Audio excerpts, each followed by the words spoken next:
Mafia রানীর আমন্ত্রণে রাজপথে নেমে লগি বৈঠে দিয়ে পিটিয়ে সাপের মতো করে মানুষ পিটিয়ে তার উপরে নৃত্য করেছে শেখ হাসিনার গুন্ডা বাহিনী।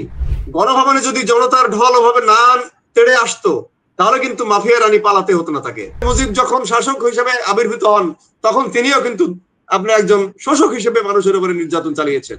32 নম্বরে হচ্ছে ইতিহাস বিকৃতির চাষ করা হতো। 28 অক্টোবর যে সাপের মতো মানুষ পিটিয়ে হত্যা করা হলো তাদের বিচার করতে হবে। গভর্নমেন্ট একটা বিপদে পড়েছে, তারা ছেলেদেরকে রাজনীতিতে উৎসাহিত করছে, এটা তারা একটা গোলমাল পাকিয়ে ফেলেছে। আসলে তাদের যে সম্মান নিয়ে যারা ছিল সেই সম্মানটা তারা হারিয়ে ফেলছে। মেহেদী সম্রাট, আপনি রাস্তা দখল, সড়কের অধিকার, জনগণের অধিকার, এই বিষয়ে একটা আপনার টকশোর আয়োজন করবেন। যেটা বলছিলেন পাকিস্তান এবং ভারতের উদাহরণ দিয়ে শুরু করেছেন সঞ্চালক, কিন্তু বাংলাদেশে আমরা এখন mob culture, mob violence, mob justice এই শব্দ যুগল বা শব্দ ত্রয় আমরা খুব ব্যবহার করতে দেখছি কাউকে কাউকে। আমি সচেতন হিসেবে, আপনি সচেতন হিসেবে ব্যবহার করছেন, সেটা ঠিকই আছে, কিন্তু অনেকেই এই ঢালাও ভাবে কিন্তু কোনো কিছু নেওয়া ঠিক হবে না। আমাদের কবি সাহিত্যিক যারা আছি, যারা পেশাজীবী আছি, যারা একটু সৃজনশীল কাজে জড়িত, তাদেরকে সচেতনতার সাথে উপলব্ধি করা দরকার, সচেতনতার সাথে কথা বলা দরকার, সচেতনার সাথে মূল কথাটা বলা দরকার। ঢালাও ভাবে আমি সবকিছুকে মব বলে চালিয়ে দেব, মব যেমন একটা আইন বিরোধী কাজ, হ্যাঁ, মব যেমন একটা বিশৃঙ্খলার কাজ, মব বলে আবার সবকিছুকে মব বলে চালিয়ে, বা আমি দুষ্কৃতীরা কিন্তু মবের মধ্যে ঢুকে পড়ে, তাই না?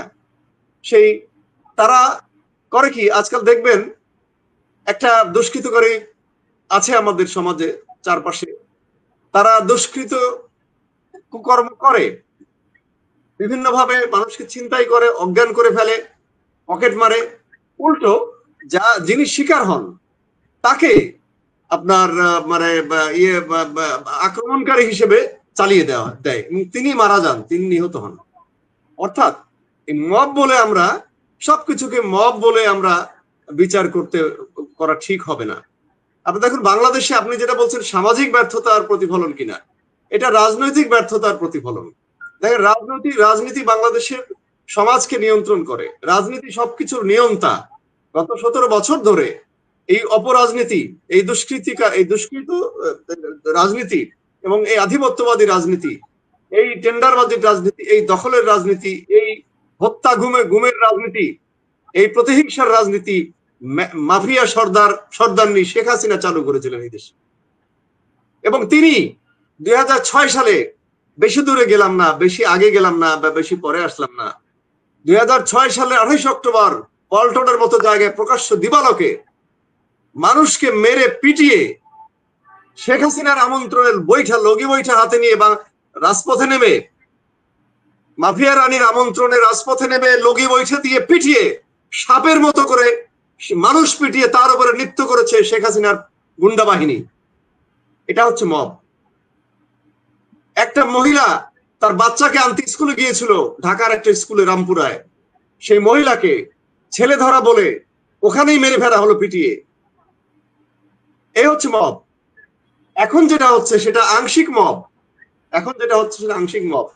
যারা আপনার লুটপাট করে তারা কিন্তু কোনো রাজনৈতিক বা কোনো পক্ষ না, তারা শুধুই দুষ্কৃতকারী, তারা শুধুই ছিনতাইকারী, এটা আপনাকে বুঝতে হবে।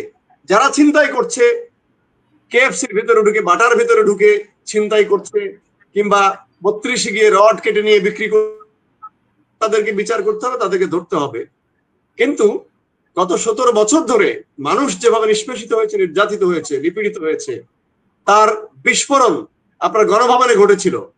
গণভবনে যদি জনতার ঢল ওভাবে না তেড়ে আসতো তাহলে কিন্তু মাফিয়া রানী পালাতে হতো না তাকে। মাফিয়া রানী থেকে আমরা মুক্তি পেতাম না, এটা বুঝতে হবে আপনাকে।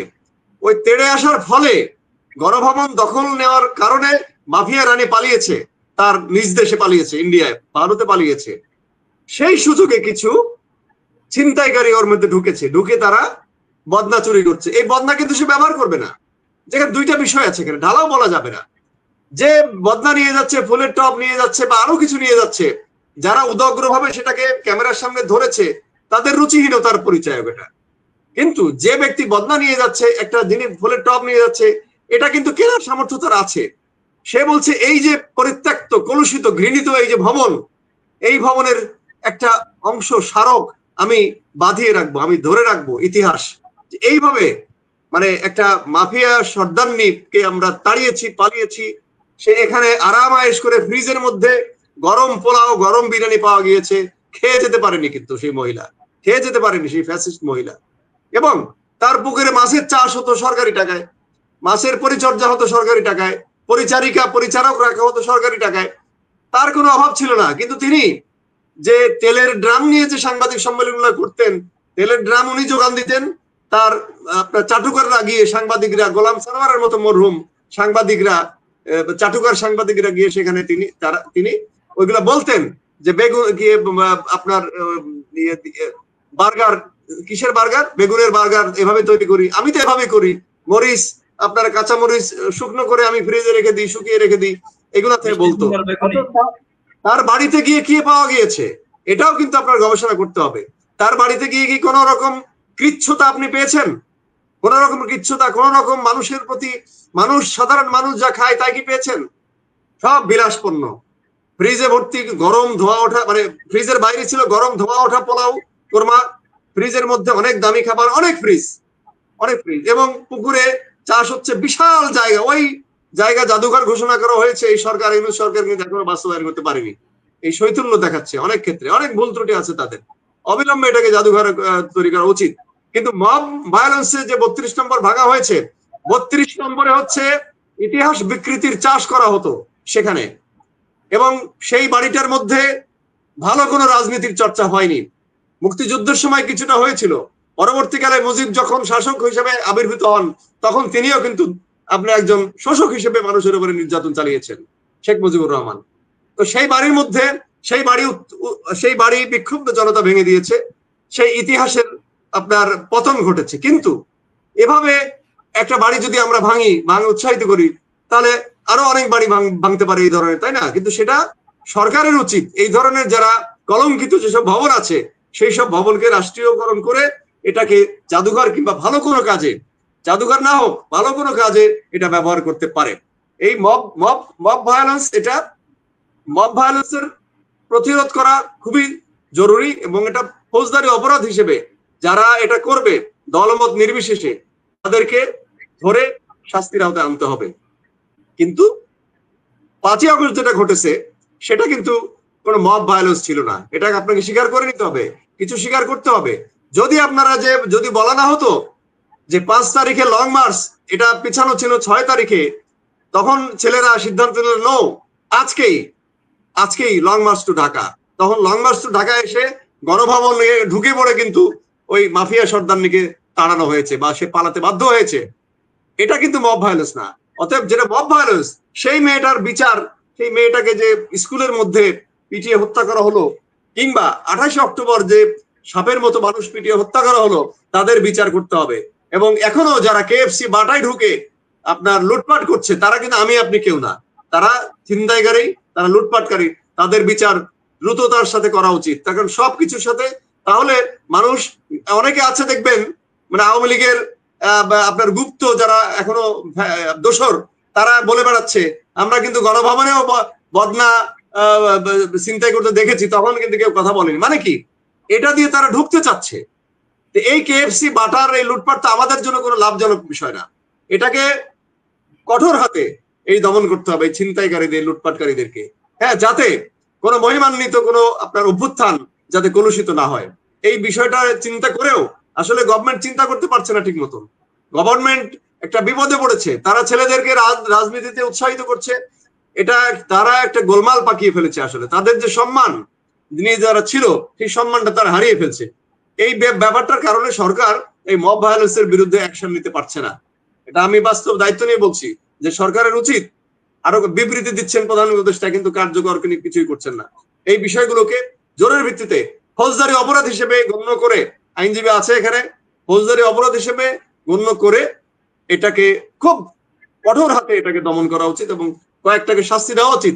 এই লুটপাটকারী, ছিনতাইকারী যারা রাস্তা দখল করে, এখন পর্যন্ত রাস্তা দখল করে তারা ব্যবসার নামে রাস্তা দখল করে থাকে, অবৈধ পার্কিং করে রাখে, সেই সব গাড়ি ভেঙে ফেলা উচিত যারা রাস্তা দখল করে। এটাও কিন্তু মব কালচার একটা। আপনি মব কালচার শুধু ভাঙচুর বলবেন কেন? আপনার রাস্তা দখল করে দুই পাশে গাড়ি পার্কিং করে রেখেছে, বড় গাড়ি, দূরপাল্লার গাড়ি এবং প্রাইভেট গাড়ি, এটা কি মব না? এটা মব কালচার। মব কালচার আমার আপনার মতো নির্যাতন চালাচ্ছে, রাস্তায় জ্যাম হচ্ছে, আমি যেতে পারছি না। অধিকাংশ জ্যাম হয় রাস্তা এবং ফুটপাত দখলের কারণে। এই স্বরাষ্ট্রমন্ত্রী জাহাঙ্গীর আলমকে কে বোঝাবে এটা বলেন? এই জাহাঙ্গীর আলম শিশু সুলভ আচরণ করেন, সৎ লোক, অত্যন্ত সৎ লোক হলেই তো হবে না, তাকে কঠোর ভাবে স্বরাষ্ট্রমন্ত্রী হিসেবে ব্যবস্থা নেওয়া উচিত। সড়ক পরিবহনের উপদেষ্টা আছেন ফজল করিম খান, অত্যন্ত সৎ লোক, তিনি কি করছেন সড়কে?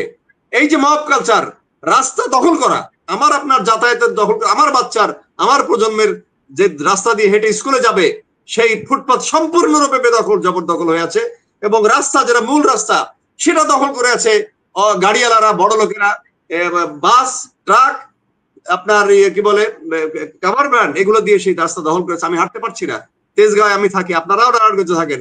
এই রাস্তা দখল কোনোভাবেই সমর্থন করা যাবে না। হকারদের পক্ষে কথা বলতে পারবেন না আপনি, তাহলে মবের বিরুদ্ধে বলতে পারবেন না, অধিকার আপনি হারাবেন। ওই হকার দেখবেন যে তাকে যদি আপনার বিল্ডিং এ করে দেন, সেই তার দোকান বিক্রি করে সে আবার রাস্তায় নামবে। সাদেক হোসেন খোকাও এরকম করেছিল, কিন্তু তারা কিন্তু রাস্তা ছাড়েনি। এটাও মব। এই ব্যাপারে কিন্তু আপনার কথা বলা উচিত। মেহেদী সম্রাট, আপনি রাস্তা দখল, সড়কের অধিকার, জনগণের অধিকার, এই বিষয়ে একটা আপনার টক শোর আয়োজন করবেন।